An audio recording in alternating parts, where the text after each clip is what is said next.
Chosen one, you didn't scroll here by accident. Why have you buried 3 spouses but still wake up feeling like you're the one who died? Why does your own family treat you like a stranger at the dinner table you bought 50 years ago? Why do your grandchildren look through you like you're already a ghost? Stop. Right there. Tonight, September 14th, the courtroom of heaven opens its doors. And you sitting there in your living room, wondering if God remembers your address, you have been summoned, not as the accused, as the vindicated, for 70, 80, 90 years. You've been told the verdict on your life was already written. Too old, too late, too forgotten. But what if I told you that every rejection letter, every closed door, every night you cried yourself to sleep, wondering if you mattered, what if all of that was just the prosecution building their case against a lie? The lie that your time is over. Tonight, heaven interrupts that narrative with a verdict so shocking it will rewrite the next chapter of your bloodline. This isn't another sermon about patience. This is a divine subpoena. You have been called to receive what has been waiting in escrow for decades. Listen carefully, can you hear it? That rumbling in your chest isn't heartburn from dinner. That restlessness in your spirit isn't just old age. That's the sound of destiny breaking down the door you thought was permanently sealed. The same God who spoke light into darkness is about to speak life into what everyone called finished. The same power that raised Lazarus from a 4-day-old grave is stirring in your tired bones right now, because dead things don't feel what you're feeling. Dead things don't hunger for more. Dead things don't click on messages titled like this one. You're not dead. You've been dormant. And dormancy has an expiration date. Before we step into the courtroom together, I want to pause and honor every single one of you who has supported this message through super thanks. Your generosity means more than you know. You're not just donating, you're helping spread light to others who feel alone in their calling. Whether you give or not, I'm deeply grateful for your presence here. Your support, your time, your attention, it all matters. And if this message resonates with your soul, go ahead and plant that seed of faith. Tonight, the verdict is not against you, it is for you. It has always been for you. The judge is about to speak. The gavel is about to fall. And when it does, everyone who wrote your obituary while you were still breathing will have to watch you rise from the bench they put you on. If your spirit already feels this is for you, if something inside recognizes this summons, write 1,414 inches, the comments. Mark this moment. Because what happens next will separate those who were just watching from those who were called to witness their own resurrection. The courtroom is now in session. Are you ready for your verdict? Why have you faithfully tithed for 60 years, but still check your bank balance with fear? Why did you serve on every church committee, volunteer for every bake sale, pray for everyone else's children only to watch your own kids scatter across the country like strangers? Why does retirement feel like exile instead of reward? You thought faithful service guaranteed earthly blessing. You believed if you just prayed harder, gave more, stayed quiet about your pain, God would rescue you from the silence. But instead, the silence grew thicker, the loneliness deeper, the disappointment heavier. Listen to me, chosen one. Every unanswered prayer wasn't God ignoring you. Every closed door wasn't God rejecting you. Every season of waiting wasn't God forgetting you. You were being prepared for something so magnificent that your current pain would pale in comparison to your coming purpose. Think about Moses. 40 years in Pharaoh's palace learning leadership. 40 years in the wilderness learning humility. 80 years of preparation for 10 plagues and one Red Sea moment that would echo through eternity. Exodus 7:7 tells us Moses was 80 years old when he finally stood before Pharaoh. 80. When the world would have put him in a nursing home, God put a staff in his hand. Your 80 years weren't wasted, they were invested. But here's what breaks my heart about your story. Somewhere along the way, you started believing that struggle meant you were doing something wrong, that loneliness meant you weren't praying hard enough, that financial pressure meant your faith was too small. You began to see your trials as punishment instead of preparation. The enemy convinced you that your pain was proof of God's absence, when it was actually evidence of His presence building something inside you that this world has never seen. Picture a massive dam carved into the mountains of Colorado. For decades, snowmelt and rainfall collect behind that concrete wall. Millions of gallons of water building pressure, stacking against stone, waiting. To an untrained eye, it looks like the water is trapped, imprisoned, going nowhere. But engineers know the truth that pressure isn't punishment. It's power waiting to be released. You are that reservoir, dear one. Every disappointment that felt like a dead end was actually water stacking behind your dam. Every door that slammed in your career wasn't rejection, it was redirection of your flow. Every friend who walked away when you needed them most wasn't abandonment, it was God protecting the purity of what He was collecting in you. That job you didn't get at 55, more water behind the dam. That grandchild who won't return your calls, more pressure building. That medical bill that came when your savings were already thin, another gallon of divine preparation pooling in your spirit. For 70 years, you felt the weight of that water pressing against your heart. You've wondered why life feels so heavy, why simple things seem to require such effort, why other people float through their days while you carry invisible loads. You weren't carrying burdens, beloved. You were carrying power. And tonight, September 14th, the dam breaks. Not in destruction, in release. Everything you've held back, every dream you buried because you thought you were too old, every prayer you whispered in secret because you didn't want to sound desperate, every tear you shed alone because you didn't want to burden anyone, all of it bursts forward tonight. The water doesn't trickle, it floods. The pressure doesn't ease, it explodes into purpose. Consider this. David wrote his most powerful psalms while hiding in caves, running for his life from King Saul. Psalm 142:4 captures his desperation. I looked to my right and saw no one. No one was concerned for me. I had no refuge. No one cared for my life. But those cave years weren't wasted years. They were the pressure building behind the dam of his destiny. When he finally took the throne, he ruled with a heart that understood both suffering and sovereignty. Your cave years are ending tonight. The loneliness that felt like abandonment was actually isolation chamber preparation. The financial pressure that felt like punishment was actually purification process. The health struggles that felt like a death sentence were actually life-strengthening exercises. You survived everything that was designed to break you because you were being built to handle a flood of blessing so powerful that it would overwhelm anyone who hadn't been pressure-tested by pain. But here's the urgency you need to understand. Dams are designed to break at precisely the right moment. Too early, and the land below isn't ready for the water. Too late, and the pressure becomes destructive instead of productive. Tonight is your precisely right moment. Every trial taught you endurance. Every betrayal taught you discernment.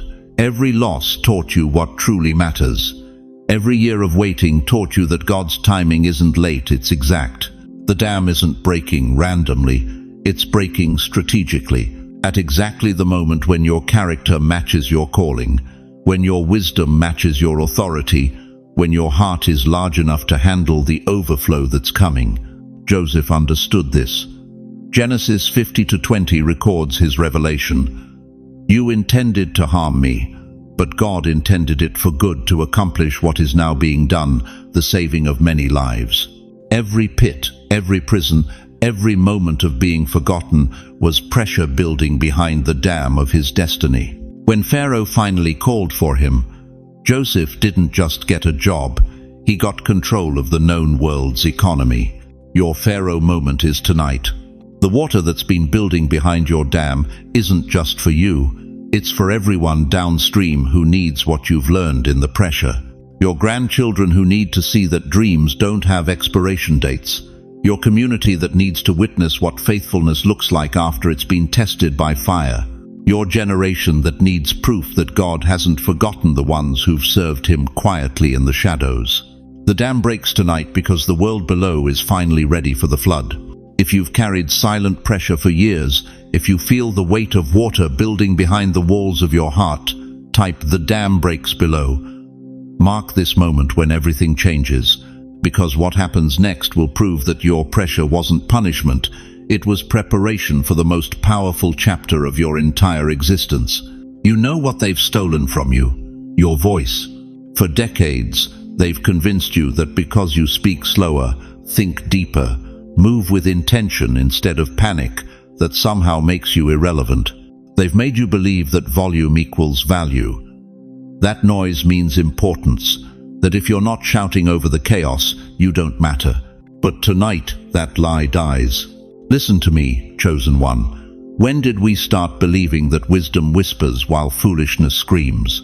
When did we accept that because your hair turned silver, your words turned worthless?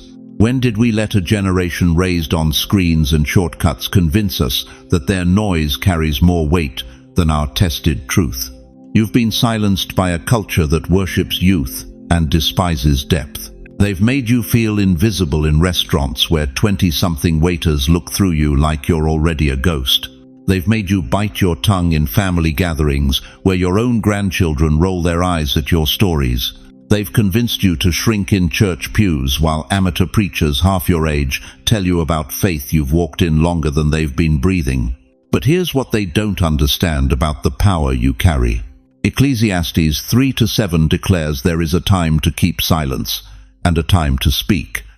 You have spent decades in the time of silence, learning, watching, absorbing the weight of truth that only comes through surviving what should have destroyed you. You didn't stay quiet because you had nothing to say. You stayed quiet because you were learning a language they couldn't teach in schools. The language of authority. Think about a lion in the African savannah. When it enters the watering hole, does it roar to announce its presence?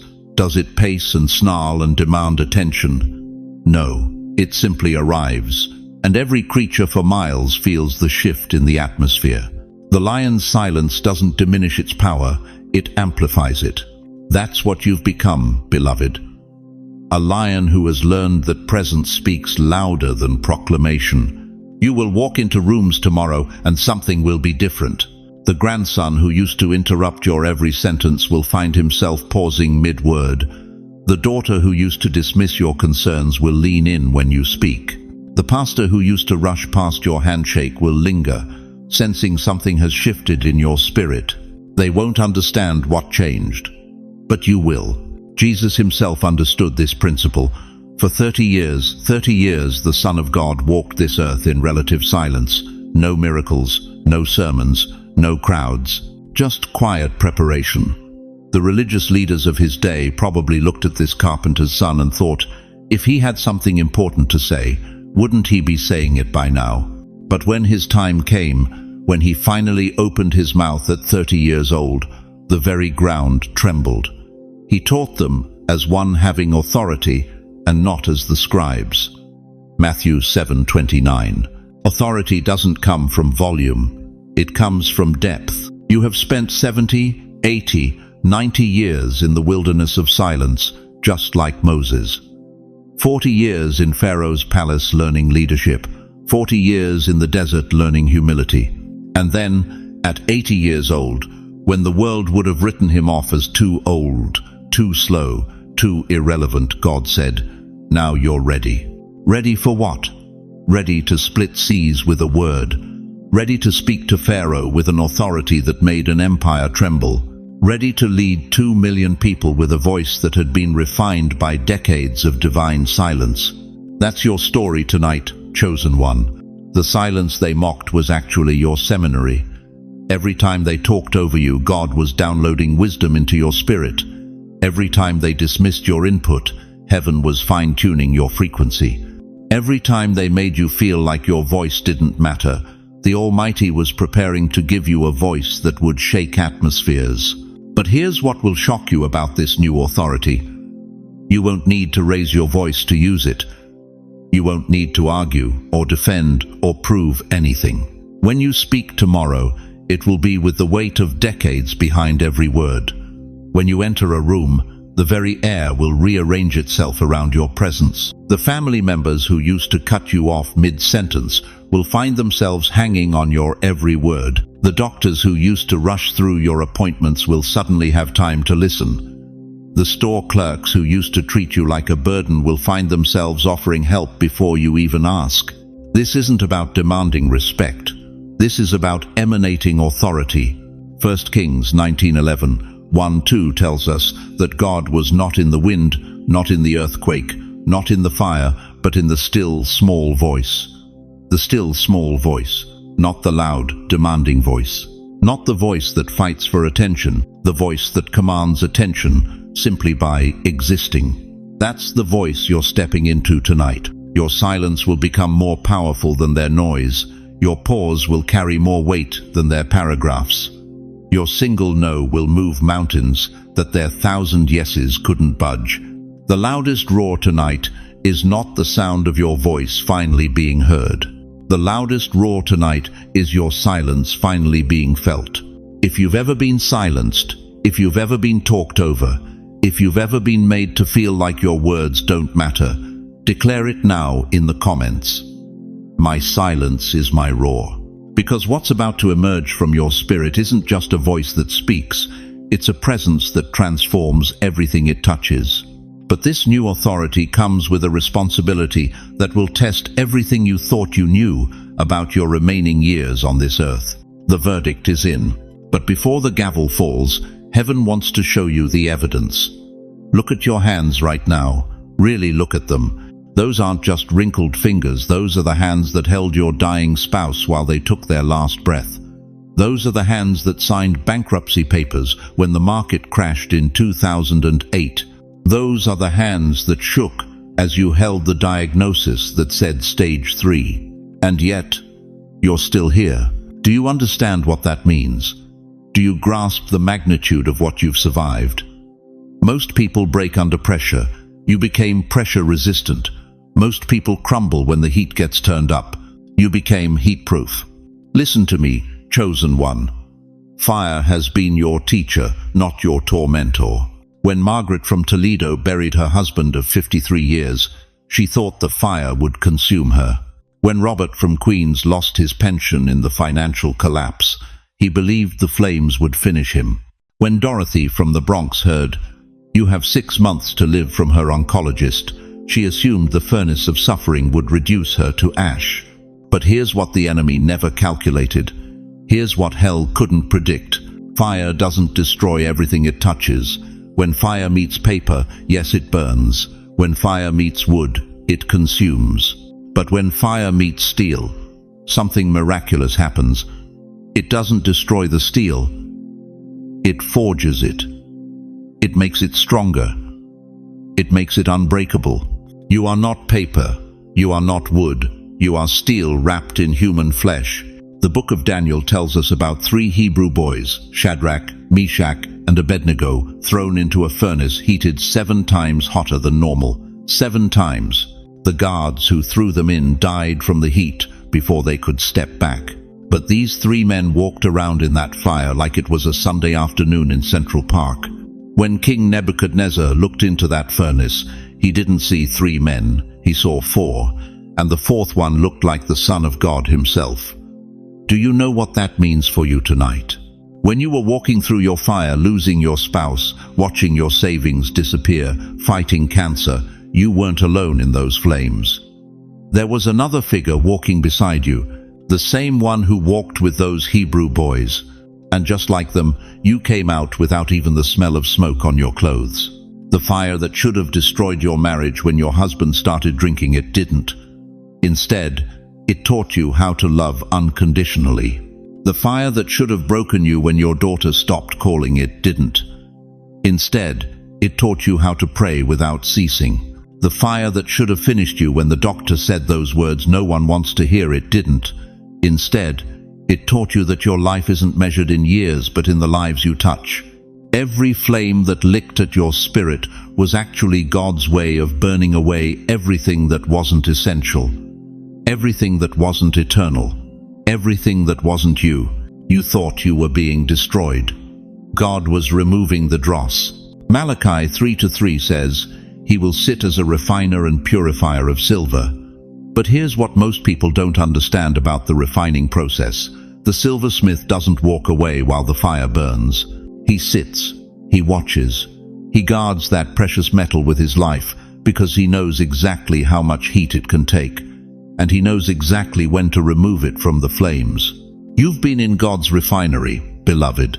Every trial, every heartbreak, every midnight hour when you cried until you had no tears left, that was the master silversmith carefully applying just enough heat to purify you without destroying you. And now look at you. Look at what came out of that fire. The woman who lost her husband but found her strength.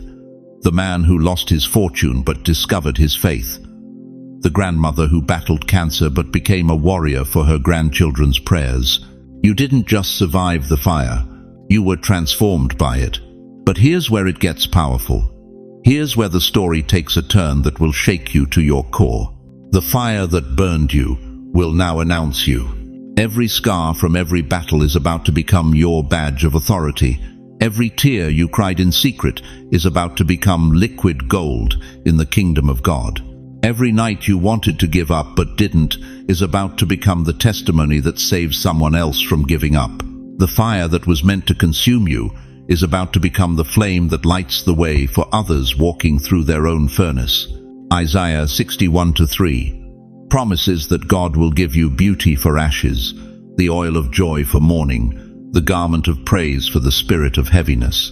Your ashes from every fire you've walked through are about to be transformed into beauty so stunning that heaven itself will take notice. The fire that burned you will now announce you.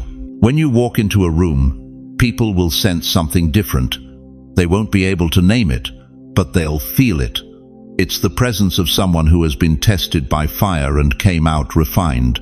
It's the authority of someone who knows that whatever comes next can't be worse than what they've already survived. The fire that burned you will now announce you. From this night forward, when challenges arise, and they will, you won't cower. You'll stand. Because you know something others don't know. You know that you are fireproof. Not because flames can't touch you, but because when they do, they only make you stronger. From this night forward, you are fireproof. The furnace that was meant to be your grave has become your graduation platform. The heat that was designed to destroy you has become the force that will propel you into your next season. You are not just a survivor. You are living proof that God's people cannot be consumed. Type fireproof if you know the fire should have destroyed you, but it didn't. Because what comes next requires someone who has already walked through the flames and lived to tell about it. But being fireproof is just the beginning. Because when you can't be burned, you become dangerous to the darkness. And darkness is about to discover just how dangerous a fireproof chosen one can be. You've been carrying weight that was never yours to carry. For 87 years, Margaret sat at that kitchen table every Sunday, watching her family tear each other apart with the same vicious words her mother used, the same cold silence her grandmother perfected, the same bitter resentment that poisoned 3 generations of women before her. She died last year, believing this was just how families are, but Margaret was wrong. And so were you. What you've been calling family tradition is actually family trauma, dressed up in Sunday clothes. What they labeled as respect was really fear wrapped in false honor. What they passed down as the way we've always done things was actually a curse disguised as culture. Listen to me carefully, chosen one. That depression that follows you like a shadow, that wasn't inherited through your DNA, that was downloaded through dysfunction, that rage that bubbles up when you least expect it, that didn't start with you. That was planted in your bloodline by someone who never learned to heal their own wounds. Exodus 34:7 warns us that God visits the iniquity of the fathers upon the children, and upon the children's children, unto the 3rd and to the 4th generation. 4 generations. Count them with me. Your great-grandparents' unhealed trauma became your grandparents' normal. Your grandparents' silence became your parents' strength. Your parents' fear became your caution. And now it's sitting at your dinner table, waiting to be passed down to your grandchildren. But here's what the enemy of your soul doesn't want you to know. You weren't born into this bloodline by accident. You were strategically placed. You are the generation that says, "No more." You are the interruption in a cycle that was designed to continue forever. Think about it. Why are you still alive when others your age have passed on? Why do you still have breath in your lungs and fire in your spirit when the statistics say you should be fading? Because heaven has been preparing you for this moment, the moment when you finally see the chains for what they are. Those weren't family values, dear one. Those were family lies. They told you silence was strength. But silence that protects abusers isn't strength, it's complicity. They taught you that keeping family secrets was loyalty. But loyalty that enables destruction isn't love, it's cowardice. They convinced you that blood is thicker than water meant you had to tolerate toxic behavior. But that verse is incomplete. The full saying is, the blood of the covenant is thicker than the water of the womb. Your spiritual family, your chosen bonds matter more than biological connections that poison your peace. I see you sitting there, feeling the weight of recognition in your chest. Maybe it was the uncle who drank too much and everyone pretended it was normal. Maybe it was the grandmother who used shame as a weapon and called it teaching respect. Maybe it was the father who ruled through fear and called it discipline. Maybe it was the mother who swallowed her voice and taught you that speaking up was unladylike. Whatever it was, it stops with you. Galatians 5:1 declares, "Stand fast therefore in the liberty wherewith Christ hath made us free, and be not entangled again with the yoke of bondage." That yoke of bondage isn't just spiritual, it's generational. It's the invisible rope that ties you to patterns you never chose, behaviors you never wanted, and silence you never agreed to keep. But tonight, that rope is being cut. You are not responsible for healing everyone who came before you. You are not obligated to carry their unprocessed pain. You are not required to maintain their dysfunctional traditions just because they've been passed down for generations. Your only responsibility is to refuse to pass the poison any further. Some of you are thinking, but they're family. I can't just walk away. Listen to me. Setting boundaries isn't walking away, it's standing up. Refusing to enable dysfunction isn't abandonment, it's leadership. Breaking generational chains isn't betrayal, it's breakthrough. Jesus himself said in Matthew 10:36, "A man's foes shall be they of his own household." Sometimes the greatest opposition to your healing will come from the very people who should be supporting it. They'll call you selfish for seeking therapy. They'll call you ungrateful for refusing to tolerate abuse. They'll call you rebellious for breaking silence. Let them call you whatever they want. You know what I call you? The answer to every prayer that was whispered in desperation by ancestors who never found the courage to break free themselves. Your great-great-grandmother, who cried herself to sleep every night but never spoke of it, she was praying for you. Your grandfather, who numbed his pain with alcohol because he didn't know any other way, he was hoping for you. Every woman in your lineage who swallowed her voice, every man who buried his emotions, every child who learned that love looks like walking on eggshells, they were all unknowingly interceding for the generation that would finally say, "Enough." You are that generation. You are the interruption. You are the one they prayed for but never lived to see. And the enemy knows it. That's why the resistance gets stronger when you try to break free. That's why family members suddenly get more demanding when you start setting boundaries. That's why the guilt feels overwhelming when you refuse to carry their emotional baggage anymore. But their discomfort with your freedom is proof that the chains are breaking. The sound of breaking chains is never quiet. It's loud, it's jarring, it makes people uncomfortable. But that sound, that beautiful, terrifying sound, is the sound of liberation, not just for you, but for every child who will come after you. Every grandchild who will grow up never knowing what it feels like to walk on eggshells. Every great-grandchild who will speak their truth without fear. The cycle ends tonight. The pattern breaks with you. The curse dies in your generation. If you know, it ends with you. If you feel the weight of being the chain breaker settling on your shoulders, type chain breaker in the comments right now. Let heaven witness your declaration. Let your ancestors rejoice. Let the enemy of your bloodline know that his time is up.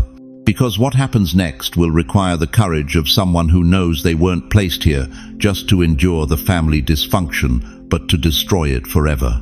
Dear chosen one, there comes a moment in every life when the door slams shut behind you. Not the door to your house, not the door to your past mistakes, the door to who you used to be. And tonight, September 14th, that door doesn't just close, it disappears. The frame crumbles, the key melts. There is no going back. You've spent decades living in rooms that were too small for your spirit, apologizing for dreams that made others uncomfortable, shrinking so everyone else could feel bigger. But what happens when you finally grow too large for the old space? What happens when your soul refuses to bend anymore? The walls crack, the ceiling breaks, and suddenly you're standing in a place you've never been before, the place where the old you cannot survive. Listen to me carefully. The struggle that brought you to this moment has already done its work. Every betrayal that should have broken you instead broke something off you. Every rejection that should have destroyed you instead destroyed the illusion that you needed their approval. Every night you cried yourself to sleep, wondering if God had forgotten your name. Those tears weren't signs of abandonment. They were the birth waters of your new identity. Romans 6:6 declares, "For we know that our old self was crucified with him, so that the body ruled by sin might be done away with."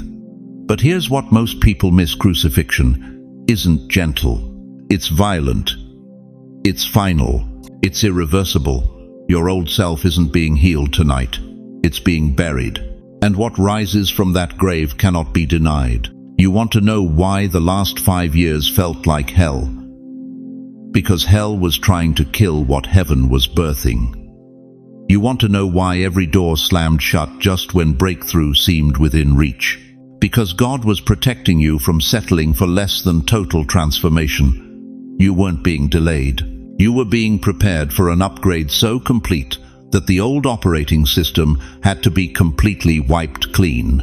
Think about Saul on the road to Damascus. Acts 9:4 tells us he fell to the ground, not stumbled, not tripped, fell. The old Saul, the persecutor, the religious terrorist, the man who thought he was serving God by destroying God's people, that man died on that dusty road. When he stood up, he wasn't Saul anymore. He was Paul. Different name, different nature, different destiny. That's you tonight. The person who worried about what people think is dying. The person who accepted crumbs because you thought that's all you deserved is being buried. The person who apologized for taking up space is being erased from existence. But here's what terrifies hell about this transformation. Once you cross this threshold, you cannot unsee what heaven has revealed. You cannot go back to begging for scraps when you know you own the bakery. You cannot return to accepting disrespect when you remember you carry the DNA of the king. Once chains break, slavery tastes bitter. Once you walk in freedom, every attempt to put you back in bondage feels like poison in your mouth. Once you remember who you are, pretending to be small becomes physically impossible. The Israelites wandered in the wilderness for 40 years, but when they finally tasted the grapes of Canaan, they could never again be satisfied with manna. Numbers 13:23 describes those grapes as so enormous, it took 2 men to carry 1 cluster. That's what you're about to taste tonight. A glimpse of abundance so real, so overwhelming, that accepting lack will become unthinkable. Your family thinks you're having a breakdown. Your friends think you're going through a phase. But what looks like destruction to them is resurrection to you. What feels like losing yourself is actually finding yourself. What appears to be falling apart is actually falling into place. Some of you are feeling it right now. That strange sensation in your chest, that electricity in your fingertips, that knowing in your bones that something fundamental is shifting. That's not your imagination. That's your spiritual DNA activating.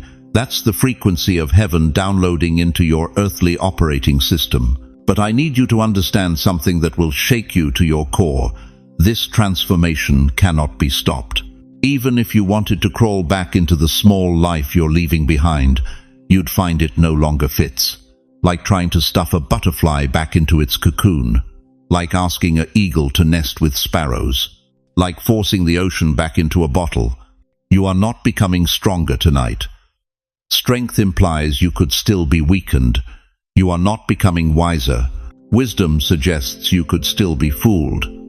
You are becoming something far more powerful than strength or wisdom. You are becoming irreversible. Isaiah 43:19 declares, "See, I am doing a new thing. Now it springs up. Do you not perceive it?" The Hebrew word for new here is chadash, something that has never existed before. God isn't renovating your old life. He's creating something completely unprecedented, something that has never walked this earth before, something that cannot be undone, unchanged, or reversed. When Jesus emerged from that tomb, he didn't come back as the same man who died. His body was transformed, his nature was glorified, his mission was completed, and most importantly, death could never touch him again. Revelation 1:18 records his words, "I am the living one.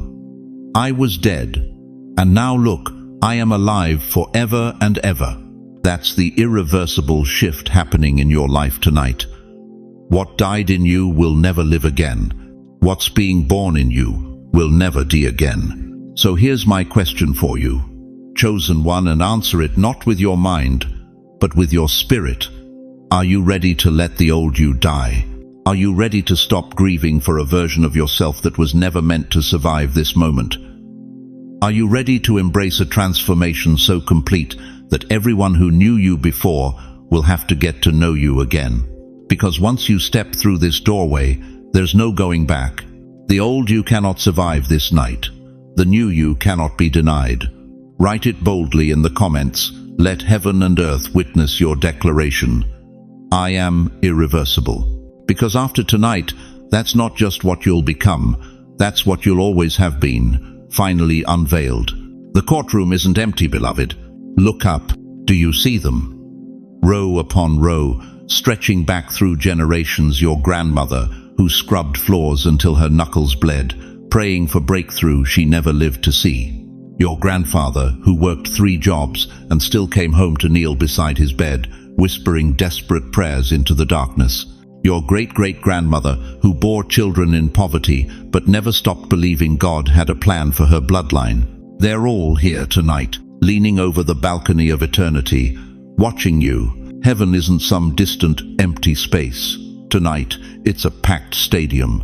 And you sitting there wondering if your life has mattered, you are the main event they've been waiting for. Every Sunday morning, your grandmother dragged herself to that little church on Elm Street, her arthritis screaming but her faith louder. Every night your father sat on the porch after 16-hour shifts, staring at the stars, asking God if things would ever get better for his children. Every tear your mother cried over bills she couldn't pay, over dreams she had to bury, over a future that seemed impossible. All of it, every prayer, every tear, every whispered plea in the dark, it wasn't wasted. It was an investment in you. Hebrews 12:1 declares, "Therefore, since we are surrounded by such a great cloud of witnesses, let us throw off everything that hinders and the sin that so easily entangles." Those witnesses aren't strangers, dear one. They're your people, your bloodline, your tribe. But here's what will shock you to your core: they didn't pray for themselves. They prayed for you. They somehow knew, deep in their spirits, that someone was coming who would break the chains they couldn't break. Someone who would open doors they couldn't open. Someone who would walk in freedom they could only dream about. That someone is you. Look at your hands right now. Really look at them. Those aren't just your hands. Those are the hands your great-grandmother prayed would one day hold opportunities she never had. Those are the hands your grandfather envisioned signing papers he could never sign, owning property he could never own, touching lives he could never touch. Your voice, the one you think is too old, too tired, too insignificant, That's the voice your ancestors heard in their prayers before you were even born. They heard it speaking truths they couldn't speak, standing up to injustices they had to endure in silence, declaring victories they could only hope for. Every financial struggle your family endured was building spiritual equity in your account. Every door that slammed in their faces was creating pressure that would blast open doors for you. Every no they received was accumulating into the yes that's coming for you tonight. But here's the part that will bring you to tears. They're not bitter about what they didn't receive. They're rejoicing about what you're about to inherit. Listen to the sound of their voices echoing through time. We couldn't break free, but our child will. We couldn't speak up, but our child will find their voice. We couldn't prosper, but our child will walk in abundance. We couldn't heal, but our child will carry wholeness. Genesis 15:13-16 reveals God's timeline to Abraham. Your descendants will be strangers in a country not their own, and they will be enslaved and mistreated 400 years. But I will punish the nation they serve as slaves, and afterward they will come out with great possessions. 400 years of preparation for one generation of liberation. Your family has been in preparation mode for generations. Tonight, you enter liberation mode. Do you understand the weight of this moment? You're not just living for yourself. You're the culmination of every prayer prayed in secret, every tear shed in silence, every dream deferred but never denied.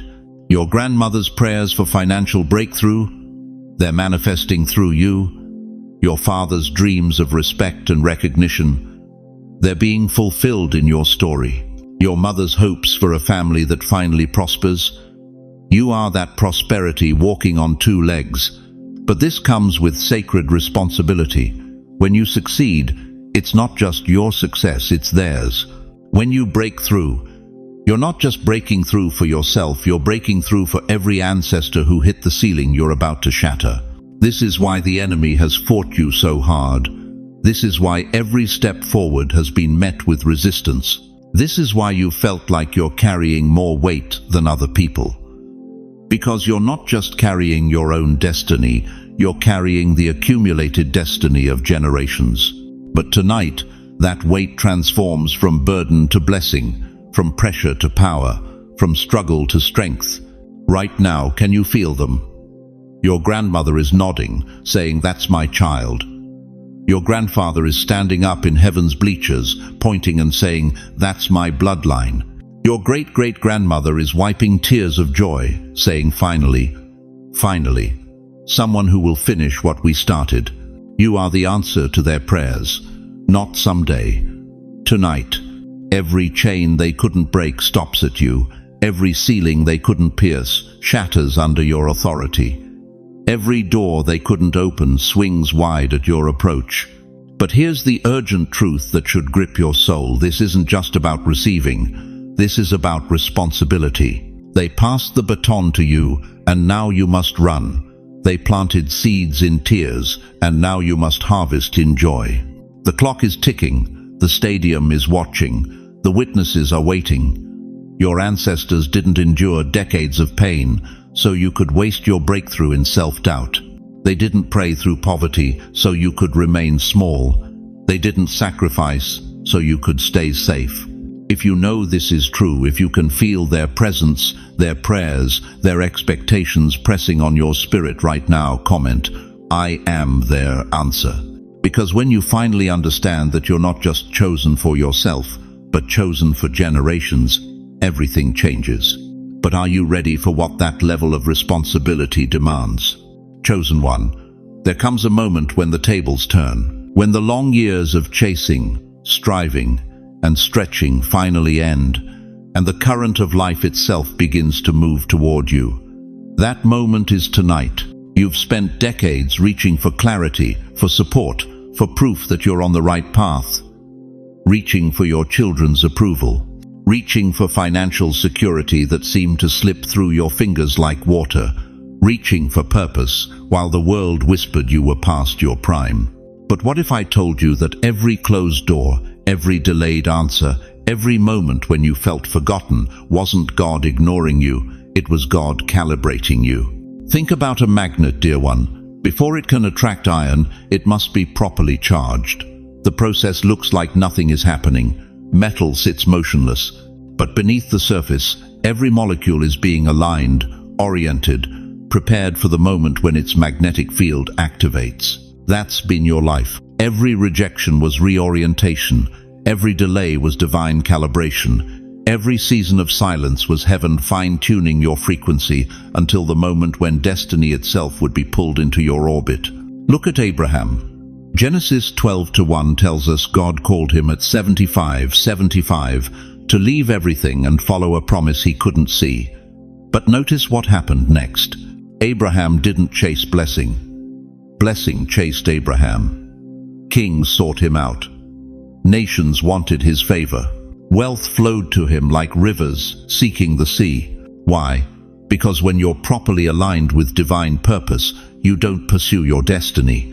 Your destiny pursues you. Moses spent 40 years chasing significance in Pharaoh's palace and found nothing. Then he spent 40 years in the wilderness thinking he was finished, forgotten, washed up. But at 80 years old, God found him at a burning bush. And from that moment forward, Moses didn't seek opportunities. Opportunities sought Moses. Pharaoh summoned him. Nations trembled at his approach. Even the Red Sea moved out of his way. The pattern is always the same for chosen ones. The greater your calling, the longer your calibration. The more powerful your destiny, the more precise your preparation. But here's what breaks my heart. How many of you are sitting there tonight, at 70, 80, 90 years old, believing your moment has passed? How many of you have convinced yourselves that God was saving his miracles for younger generations?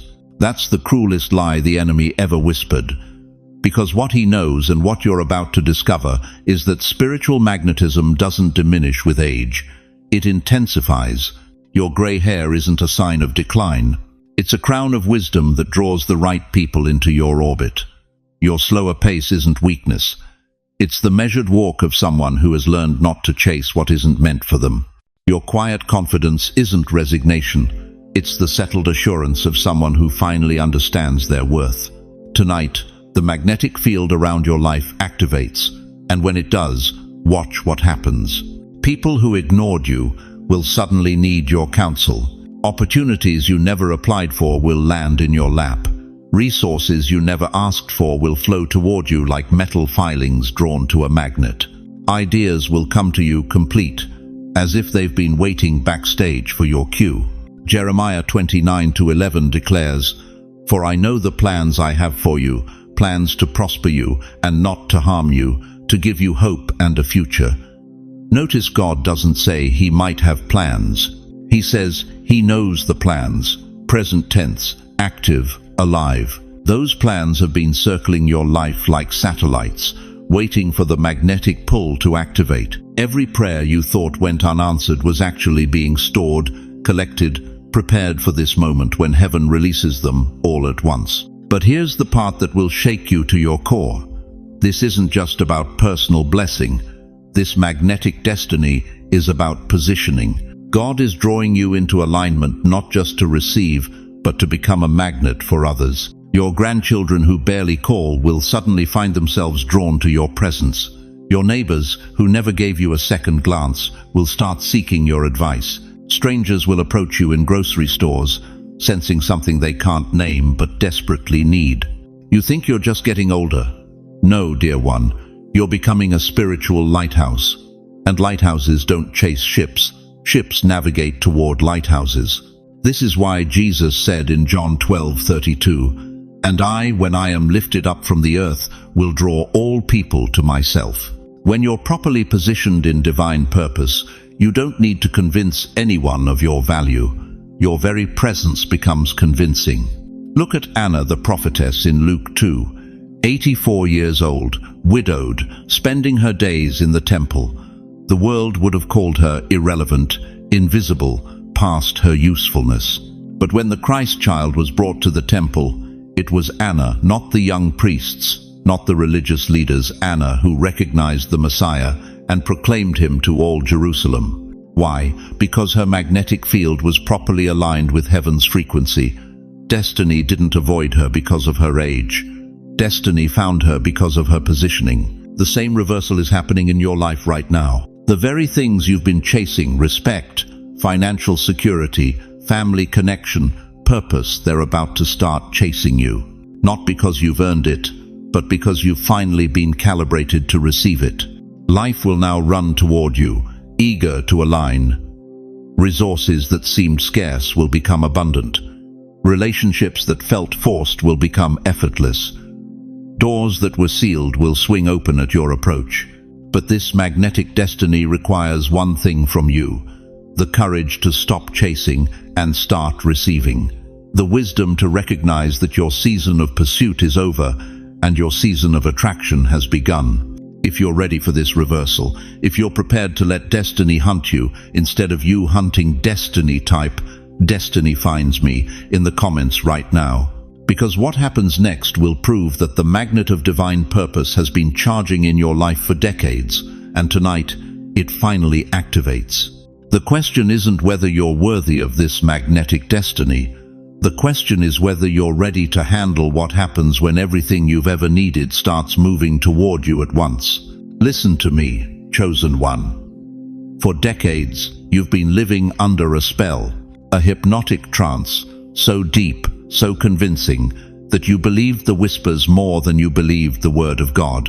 Tonight, that spell breaks. They told you your season was over. They convinced you that at 70, at 80, at 90 years old, God was finished with you. That your dreams had expiration dates stamped on them like milk in a grocery store.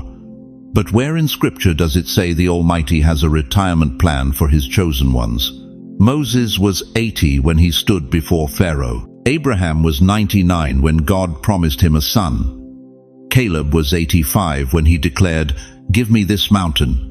These weren't men settling into rocking chairs. These were warriors just hitting their stride. Yet the enemy whispered lies so loudly that you started believing them over the promises of heaven. You're too old. It's too late. Nobody listens to old people anymore. Your time has passed. Every single one of those whispers was a demonic strategy to keep you small, to keep you silent, to keep you from stepping into the authority that comes with decades of walking with God.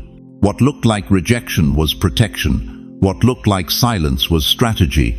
What looked like delay was preparation. Think about it. Every door that slammed in your face in your 40s, your 50s, your 60s, what if those weren't denials? What if God was protecting you from settling for less than His best? What if He was keeping you from opportunities that would have satisfied your flesh but starved your spirit? What looked like rejection was protection. What looked like silence was strategy. What looked like delay was preparation. That job you didn't get, that relationship that ended, that business that failed, what if all of it was God saying, "Not yet, my child. I'm preparing something bigger, something that will require the wisdom you don't have yet, the character you haven't developed yet, the faith you haven't tested yet." The fog is lifting now. Can you see it? The battlefield you thought was so dangerous, so impossible to navigate it, was never as treacherous as the enemy made it appear. He magnified the obstacles and minimized your power. He convinced you that giants were taller than they actually were while whispering that you were smaller than you really are. But look at your hands right now. Look at them. Those aren't the hands of someone who's finished. Those are the hands of someone who's been refined by fire. Every wrinkle tells a story of faithfulness. Every scar is evidence that you survived what was meant to destroy you. Every liver spot is a badge of honor, earned through battles fought and victories won. What looked like rejection was protection. What looked like silence was strategy. What looked like delay was preparation. The enemy's greatest weapon against seniors isn't sickness. It's not loneliness. It's not even poverty. His greatest weapon is the lie that your time is over. Because if he can convince you that God is finished with you, then you'll never step into the authority that decades of faithful service have earned you. But here's what the devil doesn't want you to know. You've been in training. Every heartbreak was a lesson in compassion. Every financial struggle taught you that God is your provider. Every health scare proved that your times are in his hands. Every lonely night developed your intimacy with the Father. Every closed door increased your desperation for his will alone. You weren't being punished. You were being prepared. The lie that has held you captive whispers that experience is worthless in God's kingdom, that energy matters more than wisdom, that youth trumps anointing, but that's not how heaven operates. 1 Timothy 5:1 says, "Do not rebuke an older man harshly, but exhort him as if he were your father." God values your years. He honors your journey. He treasures your tested faith. Anna the prophetess was 84 when she recognized the Messiah in the temple. 84. While younger people walked past the Christ child every day, it was the aged prophetess who saw what others missed. Her years weren't a disqualification, they were her qualification. Her longevity wasn't a liability, it was her legacy. The same anointing that rested on Anna rests on you tonight. The same prophetic sight that allowed her to recognize Jesus in a crowded temple is opening your spiritual eyes right now.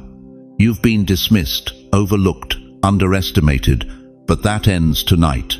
What looked like rejection was protection. What looked like silence was strategy. What looked like delay was preparation. Every Sunday, you sat in that church pew, feeling invisible, while younger members got the attention. God was building humility in you. Every time you offered wisdom and were ignored, heaven was teaching you to speak only when the Father gives you words. Every season you felt forgotten, the Almighty was preparing you for a moment when you would need unshakable faith more than human approval. The lie dies tonight. No more believing that your best days are behind you. No more accepting that God only uses the young and energetic. No more shrinking back when you should be stepping forward. No more apologizing for taking up space when God gave you territory to occupy. The lie that convinced you to retire from spiritual warfare dies tonight. The lie that whispered you're too old to dream dies tonight. The lie that made you believe your voice doesn't matter dies tonight. You are not a has-been. You are a will-be. You are not winding down. You are being wound up. You are not in your sunset years. You are in your sunrise season. The fog has lifted. The battlefield is clear. And you can finally see that the weapons formed against you were just shadows on the cave wall. The real you, the chosen, anointed, commissioned you, has been waiting in the wings for this exact moment when the lies would be exposed and the truth would set you free. Write no more lies in the comments if you're ready to bury every whisper that ever told you your time was over. Because what's about to be revealed next will show you not just who you've always been, but who you're about to become when the last chain falls off tonight. That verdict I mentioned, it's about to be read. But first, you need to understand something that will shatter every lie you've believed about your invisibility. For decades you've felt hidden, overlooked, like God put you on a shelf and forgot where he placed you. Every Sunday morning, you sit in that same pew, watching younger faces get called to the front, watching opportunities pass to people half your age with half your wisdom. You've whispered to yourself, maybe my time really is over. But what if being hidden wasn't rejection? What if it was protection? Think about Moses, 40 years in Pharaoh's palace, learning the ways of power, then 40 more years in the wilderness, learning the ways of God. 80 years of preparation for the 10 plagues that would shake an empire. Was God forgetting Moses in that desert, or was he forging him? Joseph, 17 when he received his dreams of greatness, 30 when he finally touched the throne. 13 years of slavery, betrayal, and prison walls. Was that delay divine neglect or divine design? Genesis 41-46 tells us Joseph was 30 when he stood before Pharaoh. 30. The same age Jesus began his ministry. God's timing isn't late, it's exact. Anna the prophetess, 84 years old when baby Jesus was brought to the temple. 84 years of waiting, fasting, praying in that same building while everyone else went home to their families. Was she forgotten? Luke 2:38 says she was the first to proclaim redemption to all who looked for it in Jerusalem. The first. At 84. Do you see the pattern? God doesn't misplace his chosen ones. He positions them. Every closed door in your 70s wasn't God saying no, it was God saying not yet. Every opportunity that went to someone else wasn't proof you were passed over, it was proof you were being preserved. Like a vintage wine that gets more valuable the longer it's stored in darkness. You think you've been forgotten. You've been fermenting. But here's what breaks my heart. Right now, some of you are thinking, that's beautiful for Bible times, but what about me? What about this social security check that barely covers my medicine? What about these grandchildren who only call when they need money? What about this body that's betraying me one joint at a time? Listen to me carefully. Your circumstances are not your verdict. Your situation is not your sentence. Your age is not your expiration date. The God who opened Sarah's womb at 90 is the same God breathing life into your tired lungs right now. The God who gave Moses a staff that split seas is the same God who placed wisdom in your weathered hands. You're not carrying just your years, you're carrying accumulated authority. Every rejection that stung, it was building discernment. Every betrayal that broke your heart, it was teaching you to lean on God alone. Every financial struggle that kept you awake at night, it was showing you that your security isn't in your 401 kelvins, it's in your relationship with the one who owns every cattle on every hill. You've been hidden in the cocoon of preparation. But tonight, September 14th, the metamorphosis is complete. What emerges isn't a senior citizen learning to accept less. What emerges is a spiritual butterfly with wings that can soar where eagles dare not fly. You're not graduating into retirement, you're being commissioned into your greatest assignment. The world looks at your age and sees decline. God looks at your age and sees divine timing. The world counts your limitations. Heaven counts your qualifications. You've survived what would have destroyed weaker souls. You've endured what would have broken lesser faith. You've carried burdens that would have crushed ordinary people. That's not accident. That's preparation for authority. But here's the urgency that should grip your heart. The curtain is lifting tonight, not tomorrow, not next week, tonight. The same way Jesus walked out of that tomb on the third day, you're walking out of the tomb of invisibility on this appointed night. Isaiah 60:1 declares, "Arise, shine, for your light has come, and the glory of the Lord rises upon you." Arise, present tense, active. Your light isn't coming, it has come. The glory isn't approaching, it's rising upon you right now. Every ancestor who prayed for breakthrough in your bloodline is watching from the cloud of witnesses. Every generation that struggled in silence is counting on you to break the cycle. Every prayer your grandmother whispered over your future is about to be answered through your awakening. The seed of your calling has been buried in the soil of struggle long enough. But Ecclesiastes 3:1 reminds us there's a time to plant and a time to pluck up what is planted. Your planting time is over. Your harvest time has arrived. God hides what he honors. And now the curtain is lifting. You are not forgotten. You are revealed. Tonight, you stop apologizing for taking up space and start occupying the territory God assigned you. Tonight, you stop whispering your wisdom and start declaring it with authority. Tonight, you stop asking permission to be powerful and start walking in the power you've always carried. The world is about to witness what happens when someone who's been refined by fire finally steps into their flame. When someone who's been tested by time finally claims their moment. When someone who's been hidden by design finally accepts their divine revealing. If you feel that ancient stirring in your bones, if something eternal is waking up in your chest, if you recognize yourself in this unveiling comment right now, I am revealed. Because what's about to happen next will require someone who no longer hides behind age, circumstances, or past failures. What's coming demands someone who's ready to be seen, heard, and used by the Almighty in ways that will leave their family speechless and their community transformed. The curtain has lifted, the seed has broken ground, the cocoon has split open. But are you ready to spread wings that have been waiting a lifetime to fly? The verdict has been read. You are vindicated. But vindication without transformation is just sympathy. Tonight, heaven doesn't offer you pity.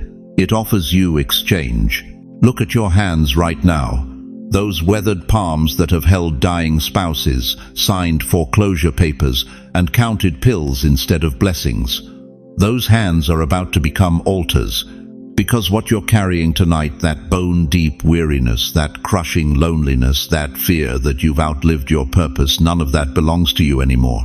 Scripture declares in Isaiah 61:3 that God gives beauty for ashes, the oil of joy for mourning, the garment of praise for the spirit of heaviness. But this isn't poetry, beloved. This is transaction. This is divine commerce. And the exchange rate just shifted in your favor. You see, most people think transformation is gradual. They believe change comes drop by drop, like morning dew collecting on window panes. But chosen ones don't operate under natural law. When God exchanges your garments, it happens in the time it takes to breathe. One inhale, you're clothed in despair. One exhale, you're wrapped in destiny. But here's what breaks my heart: how many of you are still wearing clothes that don't fit? How many of you are walking around in the rags of rejection when heaven tailored robes of royalty, specifically for your frame? You've been carrying your mother's depression like it was a family heirloom.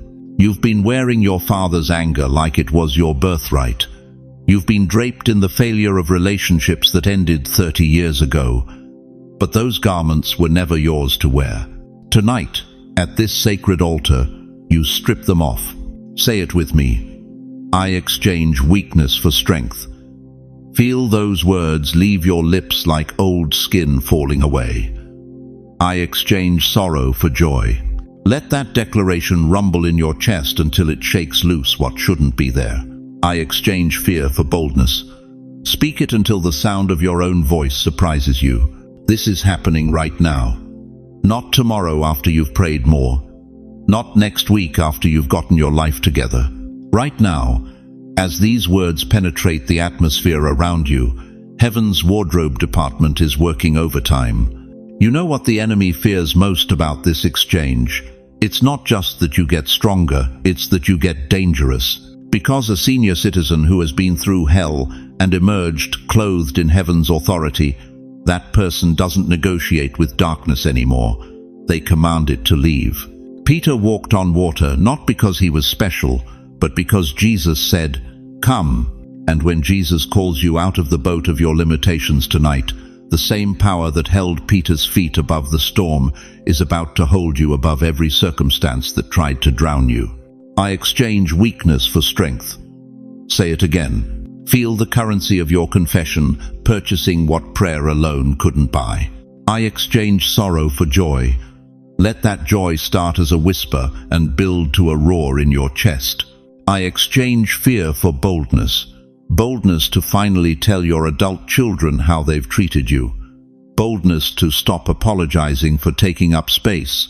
Boldness to dream again at 85. But understand this, the exchange isn't just about what you receive, it's about what you release. Every tear you've cried over ungrateful children, every sleepless night worrying about money you'll never have, every moment you've felt invisible in your own family, all of that is currency tonight. Sacred currency that purchases. Sacred exchange. The prophet Malachi asked in chapter 3, verse 10, "Bring ye all the tithes into the storehouse, and prove me now herewith, saith the Lord of hosts, if I will not open you the windows of heaven." You've been tithing tears for decades. You've been sowing suffering into ground that looked barren.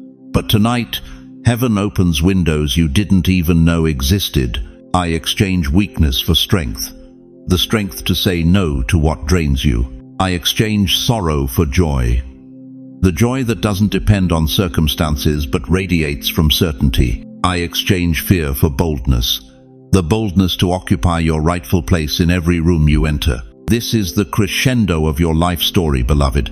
Not the conclusion, the crescendo. Because when God rewrites your story, He doesn't just edit the ending, He transforms the genre. What looked like tragedy becomes triumph. What felt like abandonment becomes appointment. What seemed like accident becomes purpose. Heaven is rewriting your story in real time. Can you feel the pen moving across the pages of your destiny? Can you sense the narrative shifting from survival to victory? This isn't metaphor, this is mechanics. The same God who spoke worlds into existence is speaking new worlds into your personal universe. Right now, angels are repositioning themselves around your life. Right now, doors that have been rusted shut for decades are getting oiled. Right now, people who will become crucial to your next chapter are being stirred in their spirits to find you. The exchange is complete. The transaction is finished. The old you just expired, and the warranty on the new you never runs out. But here's the moment of truth: exchange requires acceptance. Heaven can offer the trade, but you must reach out and take what's being handed to you. You must put on what's being offered. You must walk in what's been purchased.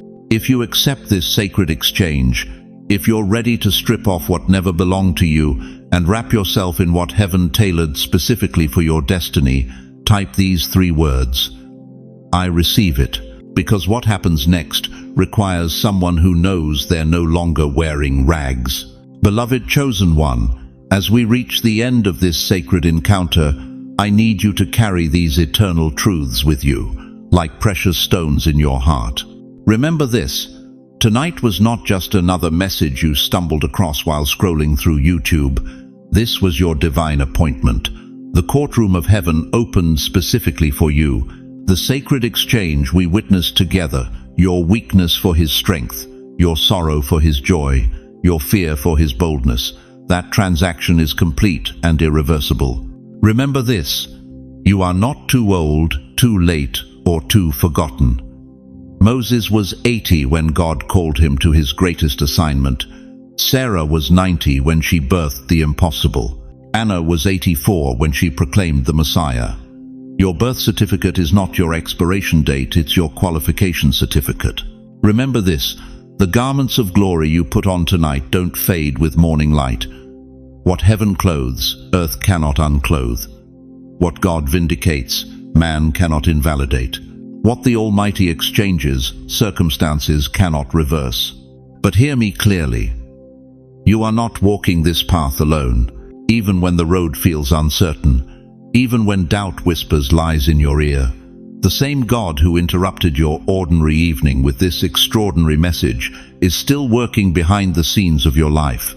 He's moving mountains you can't see, opening doors you haven't found yet, and orchestrating blessings you can't even imagine.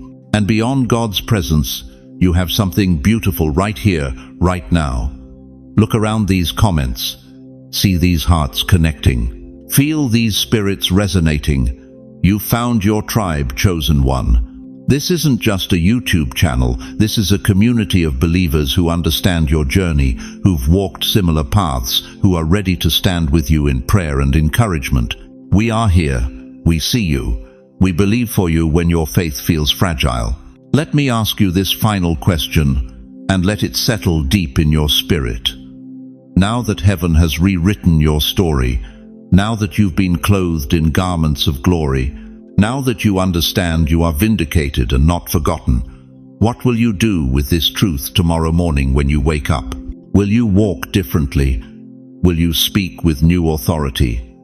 Will you finally stop apologizing for taking up space and start occupying the territory God assigned to you?